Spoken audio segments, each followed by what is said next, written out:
اعوذ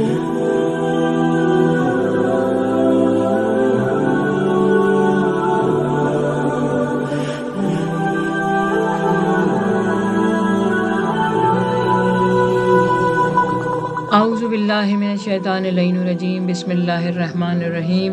الحمدللہ رب العالمین والصلاة والسلام علی اشرف الاولین والآخرین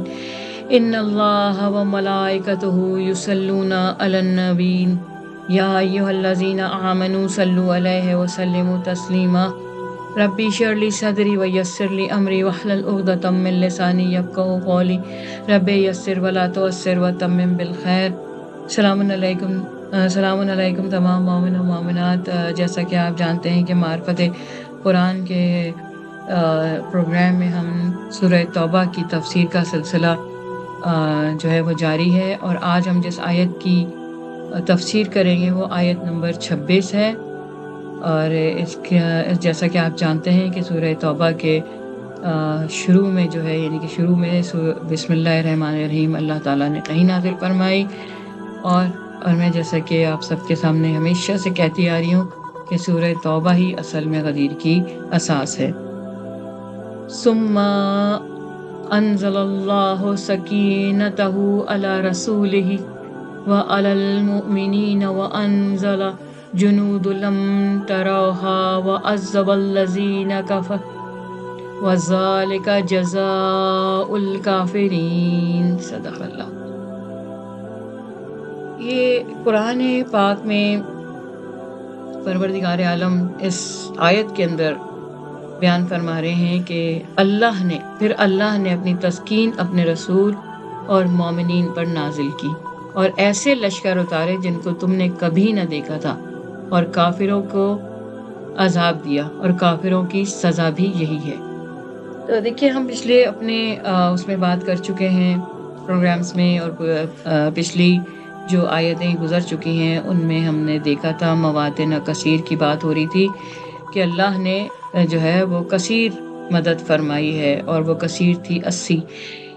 تو وہ مدد کیا تھی آج یہ دیکھیں گے کہ اللہ نے وہ کون سی، میں اس وقت بتا سکتی تھی، لیکن جب آیت سامنے موجود تھی تو اس کے متعلق زیادہ بہتر تھا کہ اس کے اس مقام کے ساتھ ہی موضوع تھا کہ اس کی تفسیر بیان کی جائے۔ تو وہ کثیر مواقع کون سے تھے، اور کس طرح سے اللہ نے وہ کون سی ایسی خاص مدد تھی جو اللہ نے اس خاص موقع پہ، یعنی کہ غزوہ حنین میں نازل فرمائی ہے۔ تو ثم انزل اللہ سکینتہ، کہ یہ اللہ نے اپنی تسکین نازل کی، یعنی کہ یہ ایک اسپیشل قسم کی کہا جائے اللہ کی نعمت ہے اور اللہ کی مدد ہے، جو اللہ تعالیٰ نے کس پہ، اپنے رسول اور وہ لوگ جو مومنین تھے ان پہ اللہ نے نازل کی، اور ایسے لشکر اتارے جن کو اس سے پہلے کبھی دیکھا نہیں گیا تھا، اور یہی ان لشکروں کے ذریعے سے ہی اللہ تعالیٰ نے جو ہے کافروں کو عذاب اور ان کے کفر کی سزا دی تھی۔ تو یہاں پہ ہے کہ یون الرضا جلد 2 اور صفحہ نمبر 414 میں مامون رشید نے فضل بن روایت ہے کہ مامون الرشید نے فضل بن اسحاق سے سوال کیا ہے، اللہ نے حنین کے دن کس پر تسکین نازل کی ہے، یعنی کہ وہ تسکین کیا چیز تھی اور کس پر یہ تسکین نازل کی ہے۔ تو تسکین تو سمجھ آ گیا کہ اللہ تعالیٰ کی وہ اسپیشل مدد ہے جو اللہ تعالیٰ نے اپنے نبی صلی اللہ علیہ وسلم پہ کی ہے۔ اور یہ سکینہ جو لفظ ہے یہ قرآن میں 6 موقعوں پر آیا ہوا ہے، اور مختلف آیتوں میں 6 موقعوں پر آیا ہوا ہے۔ سورہ بقرہ میں ہے، اور سورہ فتح میں ہے، سورہ توبہ کے اندر موجود ہے۔ تو یہ 6 دفعہ جو ہے آیا ہے۔ اور یہ سکینہ ہے ہی کیا؟ تو یہاں پہ بات ہو رہی ہے کہ مامون الرشید نے فضل بن اسحاق سے، جو اس کا وزیر تھا اور یہ محبان اہل بیت میں سے تھا، اس سے پوچھا ہے کہ تم یہ بتاؤ کہ اللہ نے حنین کے دن پر تسکین کو نازل کیا، جبکہ اسحاق تمہارا گمان ہے کہ تسکین کے حقدار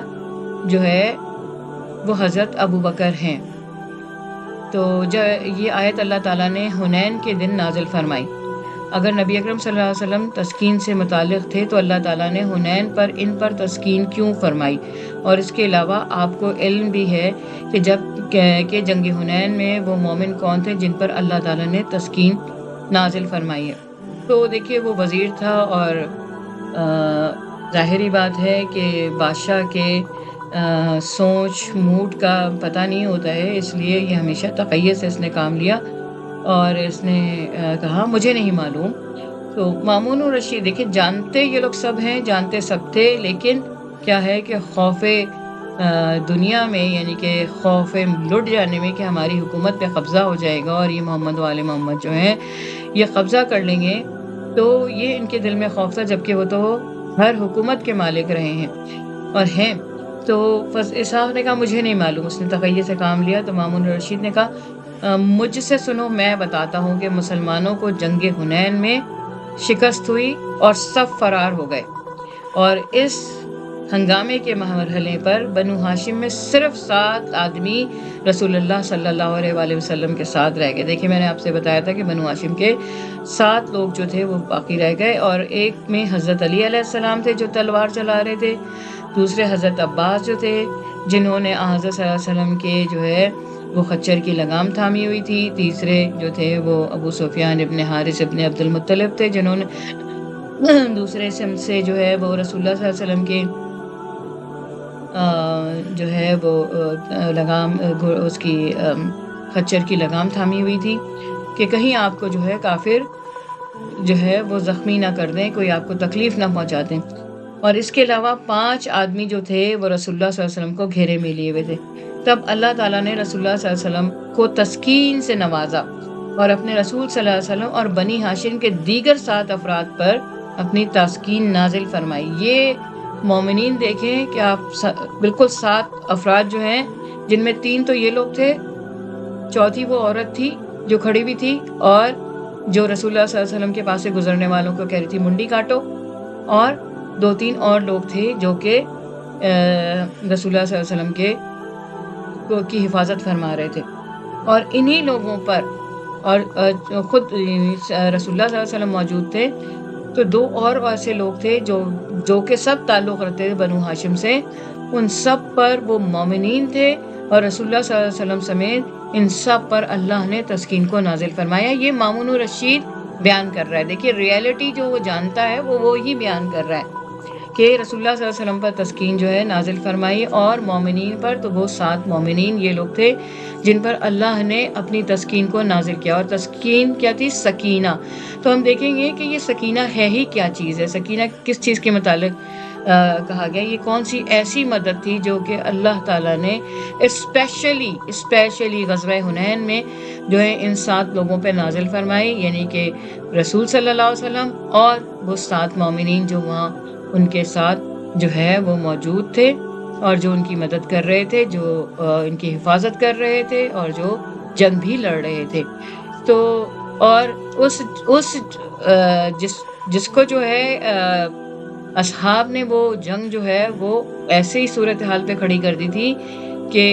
بنی حزان جو تھے وہ کیا کر رہے تھے، وہ حملے پہ حملہ کر رہے تھے اور یہ صرف دوڑ رہے تھے۔ تو ہم دیکھیں گے کہ اس میں جو بات ہوئی ہے وہ سکینہ پہ بات ہوئی ہے۔ سکینہ ہی کیا ہے؟ سکینہ کیا چیز ہے؟ تو معنی الاخبار میں ہے کہ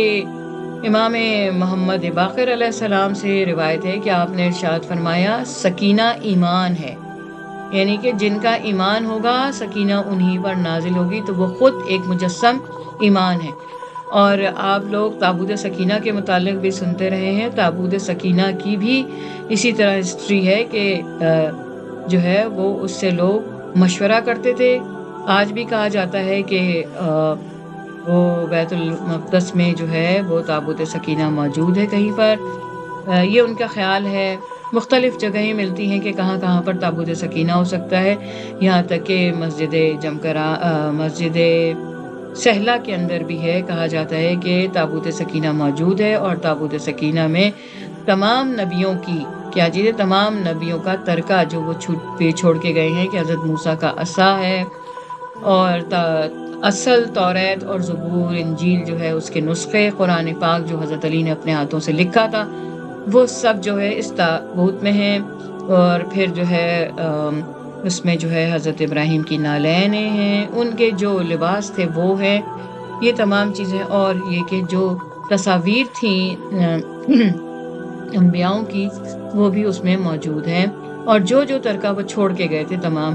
نبیوں کا وہ اس کے اندر موجود ہے۔ تو ایک تو یہ ہے تابوت سکینہ کی بات ہے کہ تابوت سکینہ، اور دوسری بات ہے کہ اصل میں سکینہ ہے ہی کیا۔ تو امام جو ہے وہ باقر علیہ السلام نے ارشاد فرمایا کہ یہ ایمان ہے، لیکن دیکھیے ہر امام نے الگ الگ تفسیر نہیں کی ہے، ہر امام کی ایک ہی تفسیر ہوتی ہے، اور مختلف لوگوں مختلف مواقعوں کے حساب سے مختلف لوگوں کے لیے جو ہے اماموں نے مختلف تفاسیر کی ہیں۔ تو اب تابوت سکینہ کی بات ہوئی ہے کہ تابوت سکینہ کے امام موسیٰ کاظم علیہ السلام سے سوال کیا ہے۔ راوی یونس بن عبد الرحمن نے عرض کیا کہ مجھے آپ کا فدیہ قرار دیا جائے، میں موسیٰ علیہ السلام کے تابوت میں کیا تھا اور اس کی وسعت کتنی تھی؟ تو آپ نے فرمایا کہ 3 بالش، سمجھے، انگلیوں سے اور ہاتھ کی کونیوں سے لے کے 3 بالش تک لمبی، اور 2 بالش 2 کوہنی تک، ہاتھ اور کوہنی کے درمیان کا جو حصہ ہوتا ہے اس تک اس کی چوڑائی تھی۔ اور اس میں کیا تھا اس نے پوچھا ہے، تو آپ نے وہی بتایا کہ موسیٰ علیہ السلام کا عصا اور سکینہ۔ میں نے عرض کیا یہ سکینہ کیا ہے، تو آپ نے فرمایا اللہ تعالیٰ کی روح جو کلام کرتی، یعنی ایمان، پھر اس کے بعد سے اللہ کی روح ہے۔ جب وہ لوگ کسی چیز میں، یعنی کہ حضرت موسیٰ کی قوم میں کوئی اختلاف ہوتا تھا تو تب یہ تابوت کے ذریعے سے وہ بات چیت کرتے تھے، کہیں کہیں ملتا ہے کہ لکھ کر رکھ دیتے تھے اس کے اندر، اور پھر انہیں جواب مل جاتا تھا کہ انہیں کیا کرنا چاہیے، یعنی کہ استخارہ وہ لوگ اس سے کرتے تھے، اور ان کی جن باتوں کا انہوں نے ارادہ کیا ہوتا تھا اس معافی و زمین کو ظاہر کرتے ہوئے انہیں اس کی خبر دے دیتی تھی، یعنی کہ اس کے متعلق بتا دیتی تھی کہ اچھا ہے یا برا ہے۔ پھر ابو حمام اسماعیل بن حمام نے امام رضا علیہ السلام سے اس کے متعلق دریافت فرمایا۔ ٹھیک ہے، یہاں پہ مختلف جو ہے اس کی انٹرپریٹیشن دے رہے ہیں، اور ہر کے حساب سے مولا ارشاد فرما رہے ہیں اور بتا رہے ہیں کہ سکینہ کیا چیز ہے، لیکن اصل بات یہی ہے کہ سکینہ جو ہے وہ بیسیکلی اللہ تعالیٰ کی ایک خاص روح ہے، جو کہ مختلف مواقعوں پر اللہ تعالیٰ نے اپنے خاص موقعوں پر اس کو اپنے نبیوں پر اور مومنین پہ نازل فرمایا ہے۔ تو آپ نے ارشاد فرمایا تمہارے نزدیک سکینہ کیا ہے، جبکہ قوم نہیں جانتی کہ وہ کیا ہے، یعنی کہ امام سوال کر رہے ہیں، امام رضا علیہ السلام، کس سے؟ اپنے صحابی سے۔ انہوں نے کہا اللہ ہمیں آپ کا فدیہ قرار دے، وہ کیا ہے؟ آپ نے فرمایا وہ خوشبودار ہوا ہے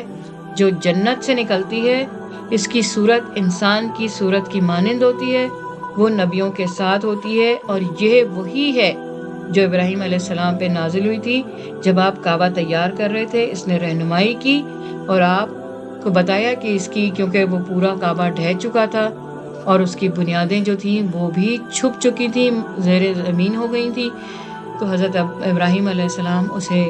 معلوم نہیں کر پا رہے تھے، تو تب جو ہے وہ سکینہ نے اللہ نے اس وقت حضرت ابراہیم کے لیے سکینہ کو نازل فرمایا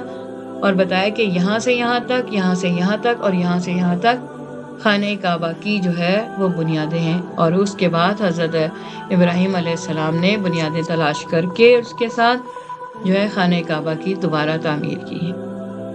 اسی کے ساتھ اجازت دیجیے، پروردگار ہمارے گناہان کبیرہ اور صغیرہ کو بخش دے۔ جو لوگ مرحومین ہو چکے ہیں حضرت آدم سے لے کے آج تک، جو جہاں جہاں بھی مومن و مومنات میں پیوند زمین ہوئے، ان سب کو جوار مولا امام حسین علیہ السلام میں محشور فرما دے۔ پروردگار میرے مولا و آقا امام زمانہ کو صحت سلامتی طول عمر عطا فرما، جلد از جلد ان کی حکومت کو قائم فرما دے، اور ہم سب کو، ہمارے آنے والی نسلوں کو، جو نسلیں گزر چکی ہیں ان سب کو جو ہے مولا کی غلامی اور کنیزی عطا فرما۔ پروردگار عالم جو لوگ اپنے کسی بھی اعمال کی وجہ سے پریشان ہیں، ان کی مشکلات اور اعمال کو درست فرما۔ پروردگار جو لوگ حج و زیارات کے مشتاق ہیں ان سب کو اسی سال میں حج و زیارات کی سعادت نصیب فرما، اور اگر اس معاملے میں کچھ اونچ نیچ ہوئی ہے اس تفسیری سلسلے میں تو پروردگار عالم کی بارگاہ میں بحق محمد و آل محمد خواستگار ہیں، درخواست کرتے ہیں کہ ہماری اس بھول چوک کو معاف فرما دیں، اور جو لوگ اپنے رزق اور روزگار کی وجہ سے پریشان ہیں ان سب کو آج ابھی اسی وقت جو ہے بحق امام جعفر صادق علیہ السلام بہترین رزق و روزگار عطا فرما۔ الا لعنت اللہ قوم الظالمین انک انت السمیع العلیم، والسلام رباب کر۔